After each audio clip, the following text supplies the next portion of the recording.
কি খেলা হবে? রোদ্দুরে ক্লান্ত, খেলা হবে, খেলতে হবে, বিজেপিকে হারাতে হবে, তৃণমূলকে জেতাতে হবে। मेरा प्रणाम घर घर पहुंचाएंगे।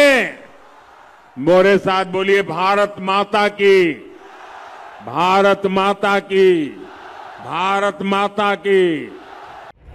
কোচবিহারে কুরুক্ষেত্রে একই দিনে কোচভূমে দুই মহারথীর মহারণ।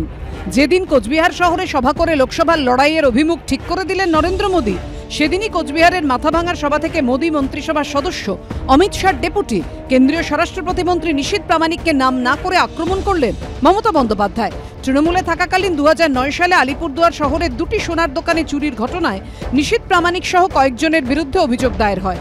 এছাড়াও নিশীথের বিরুদ্ধে খুনের চেষ্টা, গন্ডগোলের অভিযোগ রয়েছে। 2019-এর লোকসভা ভোটের আগে তৃণমূল বহিষ্কার করার পর বিজেপিতে যোগ দেন নিশীথ প্রামাণিক। তাকে কোচবিহারে প্রার্থী করে বিজেপি। লোকসভা ভোটে জেতার পর 2021 সালে কেন্দ্রীয় স্বরাষ্ট্র প্রতিমন্ত্রী করা হয় নিশীথ প্রামাণিককে। এবার মমতা বন্দ্যোপাধ্যায়ের মুখে উঠে এলো সেই প্রসঙ্গ।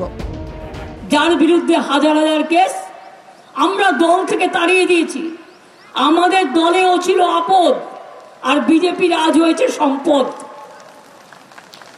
শুধু গুন্ডামি করে বেড়ায়।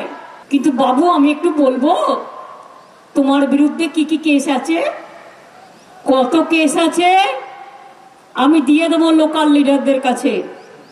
আমার কাছে সব নথিবদ্ধ করা আছে। তুমি আজকে নাকি স্বরাষ্ট্র হোম মিনিস্টার। লজ্জা, লজ্জা, লজ্জা। দেশের লজ্জা, দেশের কলঙ্ক, গণতন্ত্র কলঙ্কিত হয়েছে। মমতা বন্দ্যোপাধ্যায় গুমানির হাটে এসেছিলেন, বড় বড় কথা বলছিলেন, তিনি মামলার কথা বলছিলেন।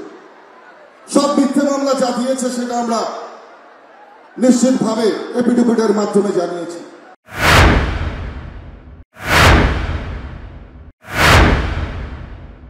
চার পাঁচ গাড়ি পুলিশ নিয়ে ঘুরে বেড়ায়। কদিন আগে উদয়ন গুহকেও অ্যাটাক করেছিল। 5 বছর দিয়েছেন, কেন্দ্রের স্বরাষ্ট্রমন্ত্রী হয়েছেন, নিজের উন্নয়ন করেছে, কিন্তু কুচবিহারের মানুষের জন্য একটা কাজও করেনি। পিসির কাছে তার ভাইপোই একাই ভালো। কুচবিহারের মতন প্রত্যন্ত জায়গা থেকে উঠে গিয়ে রাজবংশী ঘরের কোনো ছেলে দিল্লিতে গিয়ে সেখানে বসবেন, মোদিজির হাতকে শক্ত করবেন, এটা পিসি মনির সহ্য হয় না।